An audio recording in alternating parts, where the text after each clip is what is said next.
Magandang oras mga katiyats. Ang ating episode ngayon ay tungkol sa dalawang klasing pagkabaon ng giveaway o small deposit sa marker na tinatawag nating century old tree. So meron tayong example dito, dalawa. Isa ay ang famous na treasure under the old tree. Ang ganito. Paano ba nangyaring nagiging under ito, the old tree? Atin yan tatalakayin in just a few minutes from now.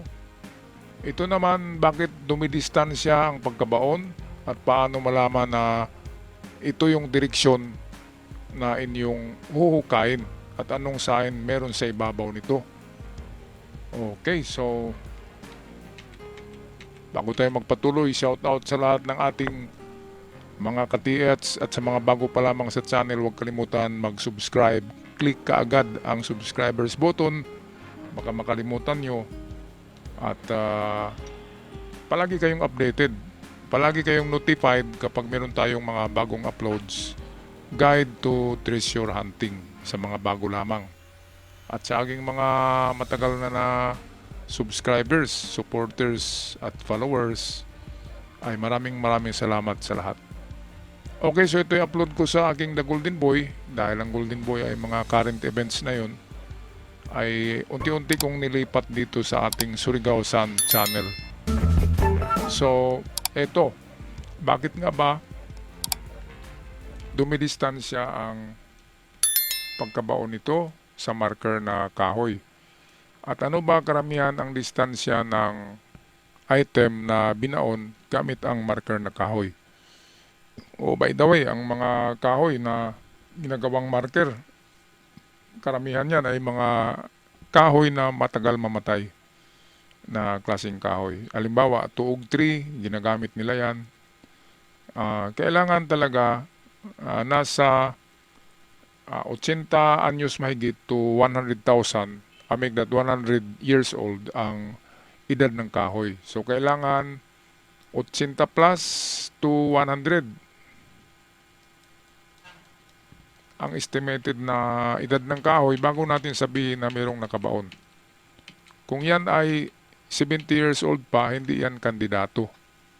At hindi dapat hukayin kung nasa 70 years old pa ang edad ng kahoy. Kasi ang gera nakaraan ay 80 years na eh.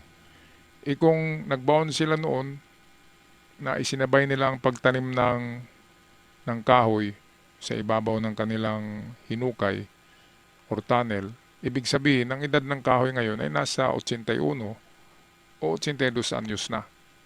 Kaya 80 to 100 years old ang ating mga treasure marker na mga punong kahoy. Okay, una, dito karamihan ng distansya ng item galing sa kahoy ay 5 to 7. Pangatlong distansya ay 9. So ito yung tatlong distansya na atin na i-scan dito or i-detect gamit ang inyong gamit. At kapag saan dito, halimbawa dito sa 5 mas malakas kumpara dito sa 7 at 9, kung saan diyan sa tatlong malakas ang detection, yan yung ating huhukayin. Ngayon, hindi lang detection ng ating pagbasihan kung bakit maghukay tayo. Kailangan meron tayong makitang bato na lapida or final marker sa treasure. Halimbawa dito, ito yung bato. At din ang bato ay merong nakalagay na sign ng mga kanji na hindi niyo maintindihan. O ang bato ay merong square or bilog na engrave or anumang litra ng alpabeto na katatak dyan. Isa na yan sa palatandaan na treasure under.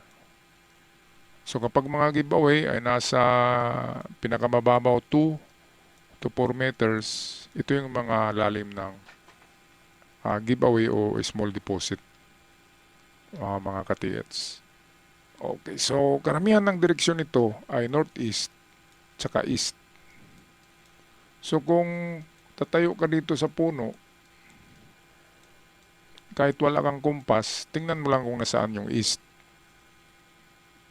At kailangan master mo yung yung direksyon ng compass. Of course, kung ito yung east, sa opposite noon ay merong west, at sa itaas niyan ay north, sa baba ay south. So pwedeng ituro mo lang yan eh. Kung nakaharap ka sa norte, ang east mo ay nasa kanan. At kung nakaharap ka sa east, ang norte ay nasa left, left arm mo.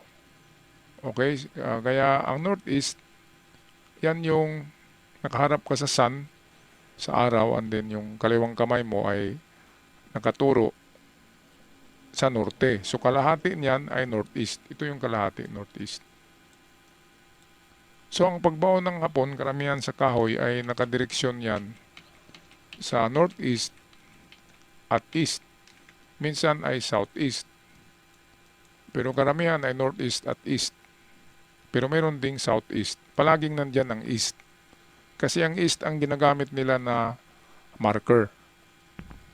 Ang sun ay hindi nawawala eh. Kahit anong oras pa, napupunta sila sa site, alam nila kung saan ang east. Kung hapon ang east ay di ba? Na ang sun ay nasa west na eh. So ibig sabihin, sa opposite ang east. So kahit anong oras, malaman natin kung saan ang east. Kaya ang sun ay ginawang marker ng hapon. So ito na, kailangan may makita tayong marker na lapida na bato. Mabigat yan, hindi yan kayang buhatin ng 2 tao. Baka 4 na tao pwedeng buhatin. Pero 2, hindi. Kaya kailangan may kalakihan siya na bato, malaki siya na bato, bago gawin ng hapon na treasure lapida marker. Ang ibig sabihin ng lapida ay nasa baba. Sa baba ng bato ang item. Okay, so ngayon, punta naman tayo sa bakit napunta sa ilalim ng under the tree ang treasure. So ito naman yon. Ito, bakit napunta dito sa baba ng kahoy? Paano nila yan binaon na hindi namamatay ang kahoy, di ba? Kung halimbawa, nagukay sila dyan, halimbawa wala pa ito, at nagukay sila dito, and then nilagay nila yan under the tree, ay siguradong mamamatay ang kahoy dahil napuputo lang mga ugat nito. Ngayon, ito yung explanation niyan, mga kababayan. So, halimbawa, ito, wala pang dyan, ha? Halimbawa, ito, wala pang kahoy dito. Ngayon, nagbaon ng mga hapon. So, halimbawa, ito yung mga hapon. Nagbaon sila dito, naghukay sila. So, hinukay nila ito. Hukay ng hukay sila, ayan. At siyempre, 2 lang sila. Small deposit lang eh. 2 o minsan isang tao lang. Isang tao nga lang yan eh. So, ang kayang hukayin ng isang tao kapag nasa ilalim na siya ng kanyang hukay, ganyan. So, hanggang ulo lang talaga yan, ang lalim ng hukay. Kasi mahirapan na siyang magtapon ng lupa sa ibabaw. So, head level lang yan, ulo. So, kung tatayo dito ang tao, ganito lang talaga kalalim yan. Kung 2 sila, medyo malalim-lalim, yun yung aabot na ng 4 meters. Pero kapag nag-iisa lang yung nagbaon, ang kaya niya ay 2 meters lang na hukay. So, yan yung mga mababaw kapag nag-iisa lang. Okay, so ngayon, halimbawa, naghukay siya dito at ang kanyang lupa na kinuha dito ay nilagay dyan. Ayan, so ito na yung umbok ng lupa dyan. Ngayon nilagay niya dito ang treasure box. Okay, so nilagay niya ang treasure box. Lagyan natin ng dilaw na kulay. So ito na yung treasure box. Okay, so nandiyan na, nakalatag na yung treasure box sa lalim na 2 meters to 4 meters. Ngayon, ibalik niya tong mga lupa na nandyan. Ibalik niya, backfill na yan. So, ang mangyayari niyan ay nakaumbok na yan, nakaganyan. Dahil sa mayroon ng box sa ilalim, di ba? Hindi na yan patag. Ngayon, ang mga hapon ay kumuha sila ng, meron silang, bago sila nagbaon ay kumuha na yan ng puno na pwedeng itanim nila, yung maliit pa. So dito nila yan nilalagay sa ibabaw mismo ng kulayan natin ng greenhouse. So ito na yung puno na maliit pa, na alam nila na mabubuhay. Magaling sa pagtanim ang Hapon dahil nandyan sa kultura ng Hapon ang bonsai. So magaling magtanim ang Hapon. Alam nila kung tutubo o hindi. So ito yung maliit na kahoy. Para makasigurado, nagtanim sila ng 3. So isa dyan ay mabubuhay. Ayan. So ito yung mga kahoy na 81 years old sa ngayon, sa panahon na ito. Yan yung dahilan kung bakit hindi namamatay ang mga kahoy. Dahil hindi nila pinuputol ang ugat, tinatanim nila sa ibabaw yung kahoy. So paglaki nito, ang ugat niya ay kakainin yung gaganyan yan sa box. So yan yung picture natin dito. Ayan. Kung bakit napunta diyan ang mga ginto or gold bars. Dahil sa ganun na proseso. Ganito. Kasi kung ibaon mo yan na malaki na ang kahoy, sabihin natin 10 years old na ang kahoy, and then magukay ka sa, balik tayo sa picture. Halimbawa, ito'y 20 years old na mangga, and then nais niyong magbaon ng Hapon, nais ng Hapon magbaon under the mango. So dito siya magukay, and then gaganyan siya. So ang mangyari niyan, mapuputol ang mga ugat ng mangga. Mamamatay ang mangga. Di ba mga kababayan? Mamamatay ang mangga. At hindi na yan naabot pa ng 80 years old. Meron ding mga kaso na ganyan na nagukay sila sa old tree na mangga at naputol nga nila ang mga ugat at naibaon sa ilalim ng mangga.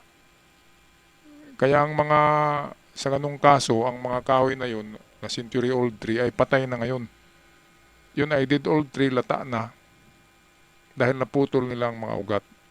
Pero yung ibang kahoy na intact pa rin, may mga dahon pa, at 80 years old mahigit, ang kanilang paraan ay yung ating sinabi kanina, itong ganito, na pagbaon, at tinanim nila yung bagong binhi, para lalaki ito at nagiging old tree na sa ngayon na marker for Yamashita Treasures. Ngayon balik tayo sa ito. Ito ang importante. Dapat talaga mayroong lapida. So kulayan natin ng dilaw. So ito na mga bato, karamihan nito ay may hugis siya. Pwedeng sinapsap nila ang gilid at ginawang kwadrado, at pwede ring pabilog ang bato at nilagyan nila ng butas ang gitna. May nakita ako na ganito, parang donut, malaki talaga siya. At merong treasure under na nakuha ng treasure hunter. Parang donut pero malaki. Tumungtong ako doon Tapos may butas sa gitna. Yan ay automatic na treasure under. Lapida yan. Lapida marker ang tawag ko dyan kasi kapag lapida, under talaga ang ibinaon dyan. So ito, kailangan northeast, east at southeast ang direksyon, at may bato sa unahan na layo na 579 meters. Kapag ang bato ay tumugma sa 5, 7 or 9 meters ang layo, and then nasa northeast, southeast at east ang kanyang direksyon, so malaking porsyento na mayroon nga siyang nakabaon sa baba niya, lalo na kapag present yung mga kanji marker, litra or bilog o square o triangle na marker na nakatatak sa bato na itong lapida.